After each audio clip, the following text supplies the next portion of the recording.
This is the all-new DJI Avata, and whether you're an absolute beginner to drones, someone who's stepping into the world of FPV, or are ripping balls with the best of us, I want to tell you everything you need to know about this new machine from DJI. Let's get into it.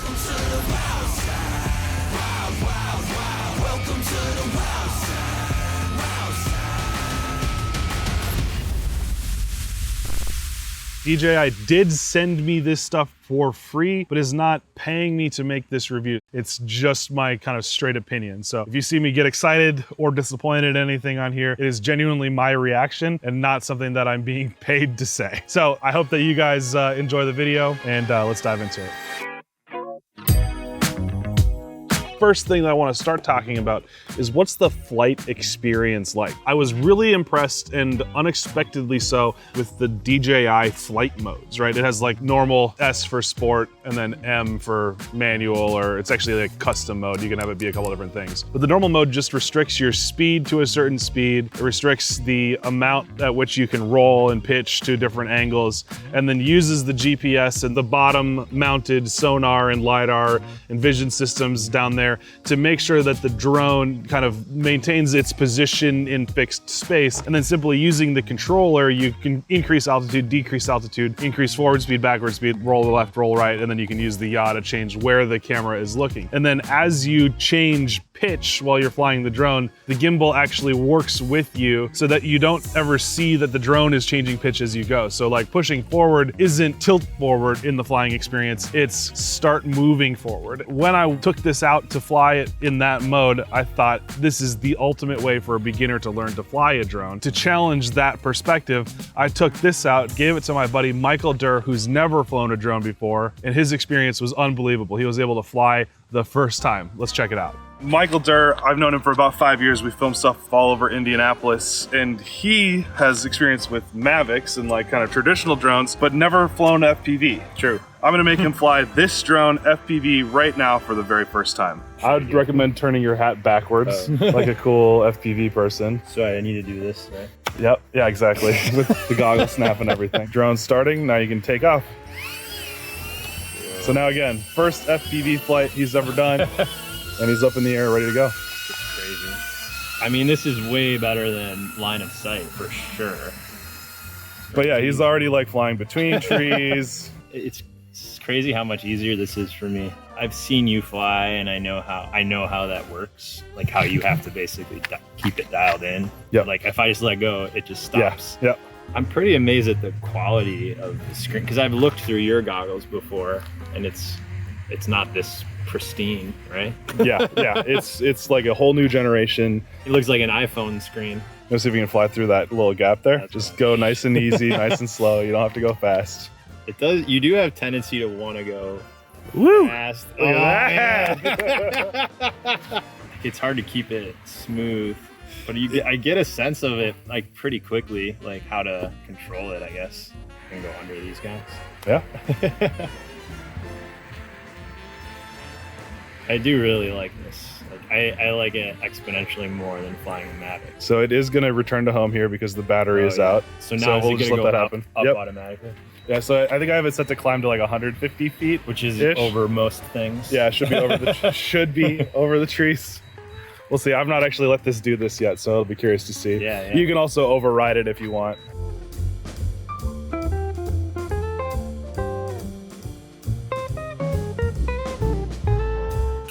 And boink.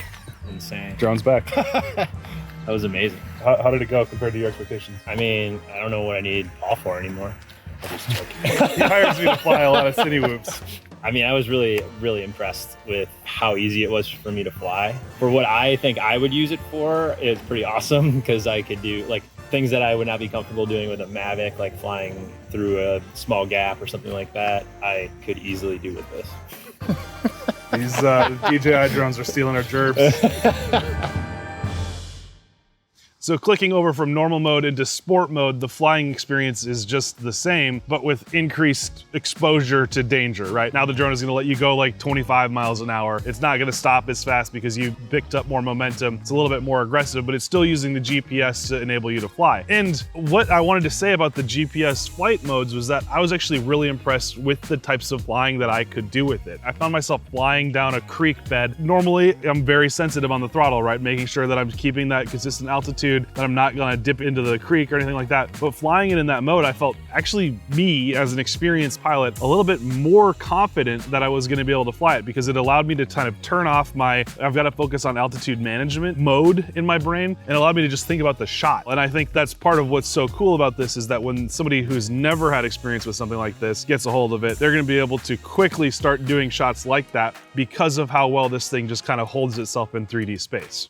Even when I'm taking off the drone, I'll have it in the normal mode, arm it, take off, put the goggles on, and then I can use some stick commands to switch it into manual mode and then start flying it the way that I, as an experienced FPV person, would fly it. So while there was a lot of power in the GPS-enabled modes that this thing offers, I actually found that there were definitely some limitations. One example is that when the downward-facing sensors are seeing, for example, like a tree branch below you, it's really hard to get the drone to drop below those, right? So like I'll be coming in, I start descending, and I know that I've got a good line to make it past it. What happens is it gets here and it sees, ah, and then it lets me drop, and it kind of like ruins the shot. It ruins a moment. Other issues that I noticed with the GPS flying modes was, especially when there was heavy wind conditions, the drone would basically kind of like, it wouldn't respect my commands. So like, for example, if I wanted to like orbit around this camera and there's a wind like at my backside kind of pushing me this way, the wind acts upon it further. When the GPS realizes, oh crap, like we're going too far, I'm still pushing the stick forward, but the drone kind of like suddenly levels out to kind of like slow itself down. And it makes it kind of awkward sometimes to get these shots. There were some other things where like I had some like weird yaw jitters or some yaw wandering. So in spite of these few edge cases where the GPS kind of interfered, having it in those modes was still very valuable. There was one moment where I was kind of weaving my way through this tree. I found it really compelling and really easy to just keep it in that kind of GPS enabled mode and just pick my way through the tree nice and slow and make these cool shots. However, after a long time of playing around with the GPS enabled modes on this thing, I turned them all off and started flying it manually. The point break for me was when I wanted to fly the drone really low across like some dotted lines on a road, and I just couldn't get the drone to go low enough without like clicking into landing mode. So I just said, all right, let's just turn off the GPS mode and just fly it fully manually. And at that point, I mean, it flew great. It's a little bit of a, I would call it a loose tune. Like it's not super dialed, but I think that's okay for a cine whoop. Like my cine whoops are actually not super dialed, but it's really comfortable. I had to get used to DJI's rate system. Their rate profiles are different than what's in like Betaflight or KISS or iNav or stuff like that. To kind of get it dialed into the rates that I'm used to took a little bit of time, but you know, once we got it enabled in fully manual mode, it flies great. One of the amazing features about DJI drones in general is their incredible flight time. These batteries that we've got here are 2420 milliamp hour batteries, so almost 2.5 amps. It's a 4-cell. I don't think it's 18650s. I think it's actually a LiPo of some sort. And it's got its own indicator of battery voltage on the back. You press and then hold to turn it on like any other DJI drone. It flies for a long time. And so to test out how long it does fly, I took it out and ran it in a couple different modes just to see what sort of flight times we would get with it. So let's go check in with past Paul, see how that went. So we're gonna see how long of a flight time we can get out of this bad boy. We're gonna first put it in a hover that's out of its own prop wash, and then we're gonna go for a full stick, meaning just like as fast as I can in the normal mode, which I think is a pretty moderate pace of speed, just see how much flight time we get. I'll try to keep it in the air until like the 10% range, where normally it tries to return to home at 25%, and we'll see what kind of flight time we get out of this thing. Okay, here we go.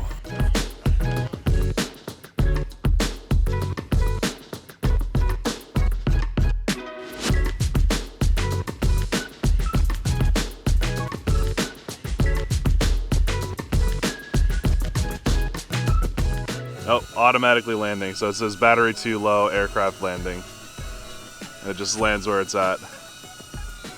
So that's what you don't want to have happen out over water or something like that. But yeah, at 7% it made that decision and put it down. So I'm gonna guess we're somewhere in the 15-ish minutes of hover, but who cares what the hover time is. Now we're gonna put it in the normal mode that you would normally fly it in, and I'm gonna fly it full stick as long as it will possibly go. Take it off here.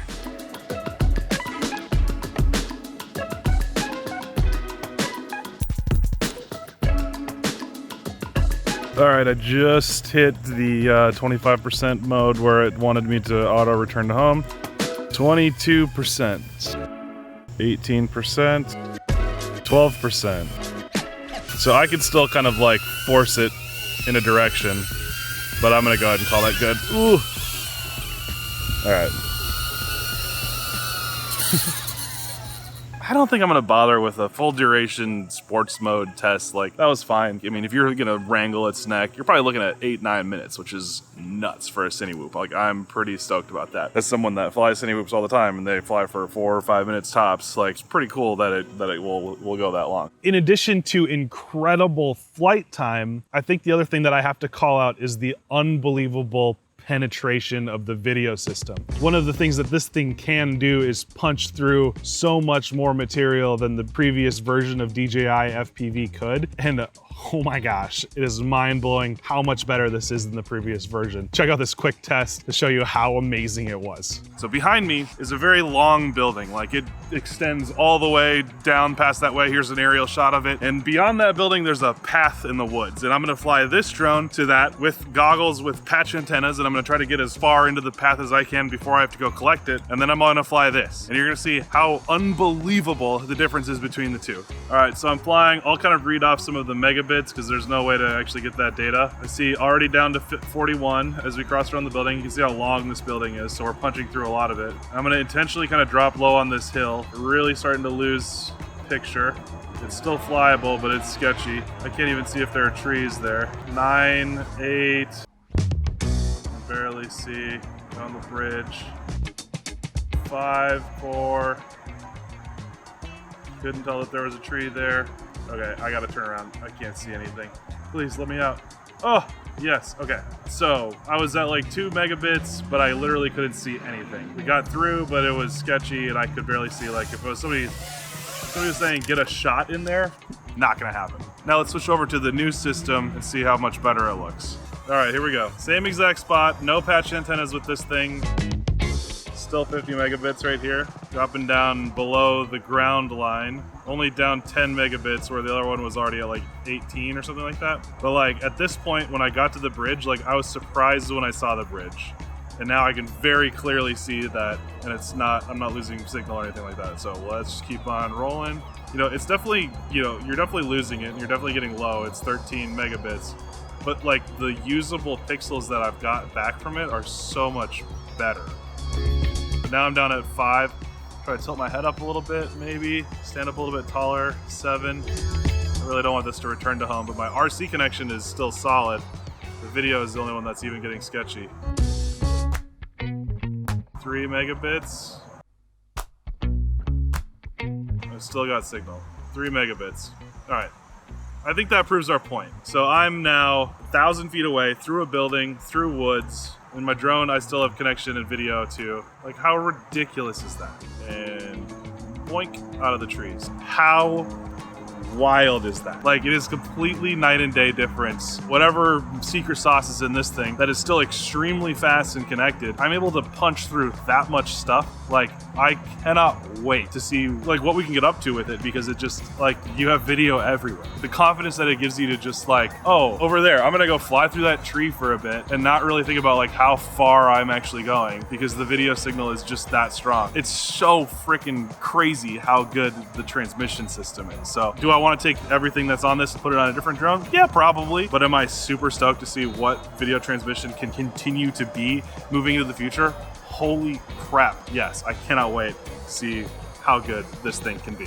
So now that we know that this drone flies forever and it has this unbelievable penetration video system, we should talk about the video that we're actually getting out of the camera. I'm not gonna bother going into the specs of what the camera is or what I can record, but there are 4 different stabilization options for this, and FPV footage pretty much always needs to be stabilized these days. So I wanted to line up each of these different stabilizations back to back to back, and I'm gonna let you check out each of the different options for yourself. yourself. With the DJI drone, there's 3 ways to stabilize and 1 unstabilize. Obviously, you can just shoot it without any kind of stabilization. There's rock steady, which is DJI's answer to hypersmooth. There's rock steady with horizon leveling, which will actually keep the horizon level. And DJI has actually opened up the gyro data, worked with the GyroFlow devs, and you can pipe the footage straight from this thing into GyroFlow to control the stabilization yourself, which is absolutely incredible. Unfortunately, at the time of recording, I don't have the version of this that supports GyroFlow, so you might have to use your imagination a little bit, but we can at least compare those 3 modes against the DVR. Okay, so our first flight is going to be flown without any image stabilization whatsoever. We got the DVR recording, and then we're going to record on the actual drone itself. All flights will be in full regular manual mode.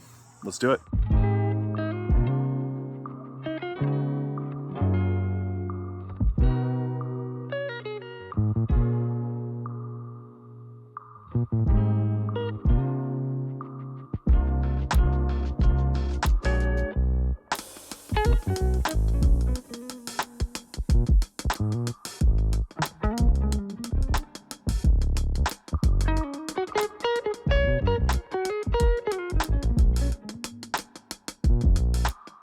Okay, first flight done, no stabilization on. Yeah, no issues there. It's actually so calm out today, like there's absolutely no wind. So I think we're kind of doing ourselves a little bit of a disservice, I think, with this, but hey, it is what it is. So now we're gonna turn on rock steady, and you can compare the raw footage straight out of body with rock steady, and next we'll do horizon stabilized.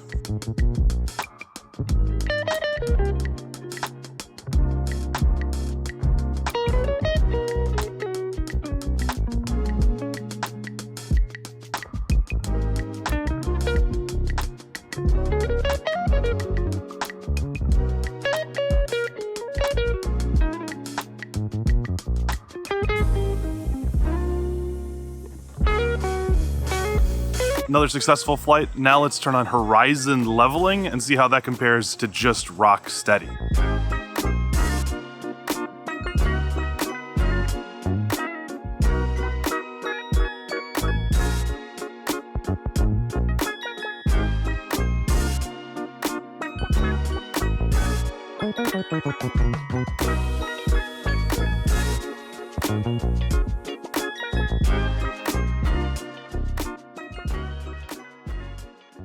So let's take a deep dive look at each of the different components that comprise this drone, talk about some of the things that I do, don't like about them. So we'll start with the drone itself. You can see that it's got some little M1.5 screws on the bottom to hold the motors on, and then underneath on the motors, you've got more M1.5 screws to keep the props on. They don't seem to be like the strongest. If I was gonna say that I would be able to replace like these bumpers if I broke them by themselves, I wouldn't necessarily wanna do it. So I would definitely suggest that DJI refresh if you go for it. On the top of the drone, or I guess on the back, you've got this little plug here that is the battery port, and then there's 2 little pinchers on each side of the drone here that release the battery that are not the easiest in the world to use. Moving forward up the drone, here's where the GPS and some of the other sensors sit for the top facing stuff. So that would be like GPS, barometer, magnetometer, all that stuff. And then right below that is the camera, which lives on its own little gimbal and a vibration isolation mount. On the bottom, we've got 2 vision sensors as well as some sort of sonar or a LiDAR. But yeah, like in terms of the drone, like it's kind of like slightly flexible plastic. So like it kind of absorbs some impact. Like if you twist it, like it doesn't really twist that much. It seems like the right amount of flex. I did crash it a few times. Nothing was like a super major crash. Didn't notice any damage. Like I didn't feel like this plastic was gonna necessarily break. Yeah, it seems like it's in pretty good shape. My biggest complaint about the design of the drone itself is the ability to access the SD card slot or USB. It's down here inside of one of the prop wells. And like the port is so big that it doesn't even fit between the props. So like you kind of gotta like maneuver it out to get it out. And then in there is the SD card slot and the USB port. Now, one of the cool things about the USB-C is that there's actually internal storage on this. You get like 25 minutes of flight time recorded at, you know, highest settings to be able to get footage without an SD card on this thing, which is freaking sick. But then it's such a pain to access in the first place. Other than that, it's a cool little design. I really dig the batteries being kind of modular like that. You swap them in, plug them in. Sometimes the plug is a little bit of a pain, and then, you know, just double tap and boop, you're on. They got rid of the cool startup sound on the DJI FPV. I was a little disappointed with that. Now it just sounds like this. Not the... Oh well. One of the little features that DJI sent me with this, and I don't know what level of package this comes with, but I got some ND filters that are kind of like haphazardly put in this little box that fall away all over the place. But they are, you know, stock from them, 8, 16, and 32. So if I take the filter out, you know, it's a nice little piece of glass. Got to work really hard to keep it clean, unfortunately. And then it just kind of on the camera sticks in to the little camera hood, like lens hood, and it stays in there really well. I've not had any of these fall off or anything like that. And then when you're done, you just pop it off. There is a lens cap that comes with this thing that I have totally misplaced already. But yeah, ND filters from the factory, love to see it. It's a necessary feature when you're using a drone for filming purposes. And then the other thing that came with mine was the multi-charging battery situation. The batteries just connect to the top like that, and then you plug it in and charge it via USB.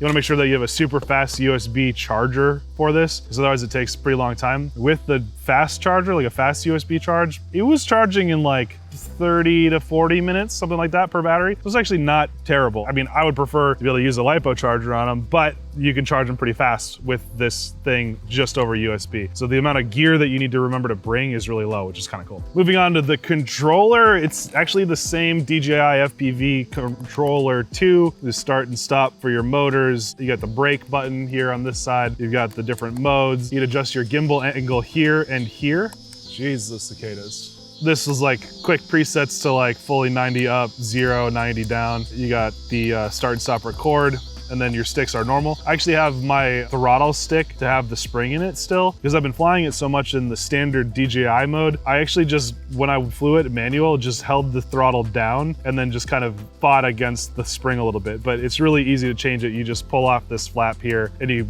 unscrew something and it will not have a spring anymore in it. And then you got a custom button, power button, USB, storage for the sticks. I've just been leaving the sticks in, but they unscrew like this and stick into the little side there. But yeah, controller's super simple. In all of the testing that I've done, which included a flight out to like 7,500 feet, which would be like a little over a mile, I have not noticed any RC signal degradation in the goggles, right? There's a little thing that shows you how your signal is doing for your goggles, and there's one that shows you how it's doing for your controller. I've never even seen it drop a single bar out of like the 4 on there. So whether or not that's lying to me, I don't know, but I've had really good luck so far with the range on this thing.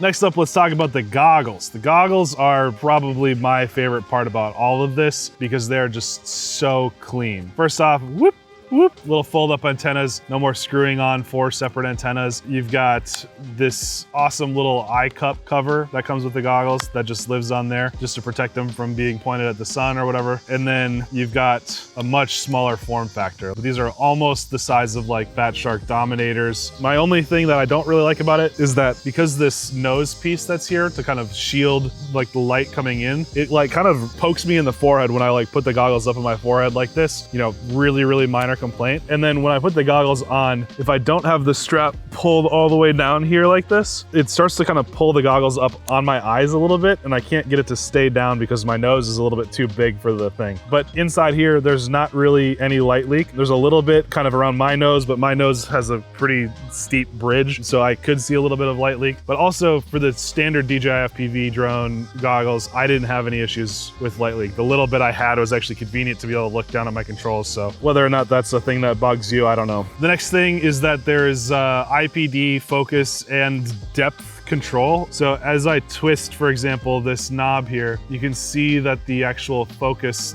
distance is changing as I maneuver it, which I think is pretty phenomenal. So I would imagine that anybody that doesn't have like a crazy prescription for their eyes will be able to use this without goggles. And then you can adjust the IPD with this thing as well.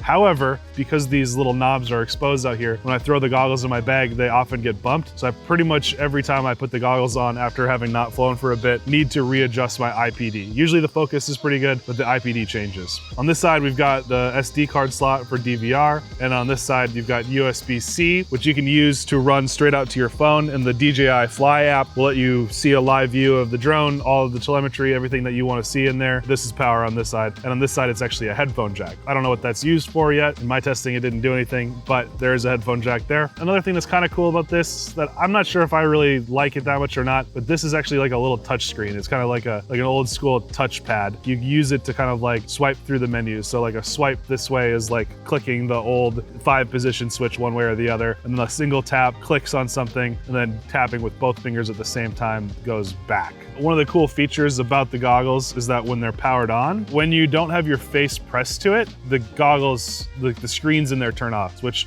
saves battery, saves the screens, all that good stuff. So pretty cool little feature. Battery life on the goggles, not great at all. I really wish that it came with a secondary option. These goggles only take up to 8 or 9 volts, like basically 2S. So that was kind of a disappointing thing, that it's kind of like stepped down from the previous version, which took up to 6S, the DJI goggles FPV 2. So I'm kind of annoyed with that, because I really, I prefer to just take a battery and plug it into the goggles, but you gotta do what you gotta do. So to kind of sum everything up about this little guy, I am very impressed. There's obviously things about it that don't suit me as a professional FPV enthusiast, but I think that there's a lot of power that it offers to certain parts of the market, right? If you look at the absolute beginners, like my buddy Michael, who had never flown an FPV drone before, or, and had barely flown traditional drones, it was something that enabled him to fly FPV maneuvers the first time he flew it, literally the first battery. And for prosumers, like thinking about guys that maybe already have a Mavic or some sort of traditional drone, this allows them to get a different type of shot that they wouldn't be able to get with the drone that they've already got. For hobbyists like us that are already way into the FPV market, I'm not sure that it's something that I would necessarily recommend we go out and buy. I'm having a lot of fun flying it. It's something that I'm glad to have, but I'm not sure that I would necessarily buy it for myself. So whether or not you're excited about DJI coming out with the CineWhoop drone or not, I think that there's a lot of interesting lessons to be learned with this thing. So if you've made it through what I assume is a very long video about this DJI CineWhoop, I want to hear your opinion. Go down in the comments below. Let me know if you think it's not going to be great, if you think it's going to be amazing, if it's something that you want, or whatever. This, again, is not a sponsored thing from DJI. They sent me the drone for free, but I get to have my own opinion. They don't have to review this video ahead of time. They're not paying me to make this video. But if it's something that you think you're interested in, I think especially for first or second time drone buyers, this is an amazing thing. Please consider using the affiliate link in the description below. Helps me make more videos like this, to come out with more content, to let you guys check out cool technology like the DJI Avata. Thank you so much for watching. It's been an amazing experience making this video for you. And if you liked it, please consider liking, commenting, subscribing, sharing, even if you are so inclined. And then there's always the membership option for you to join as well. Thanks for watching this video, and stay flying.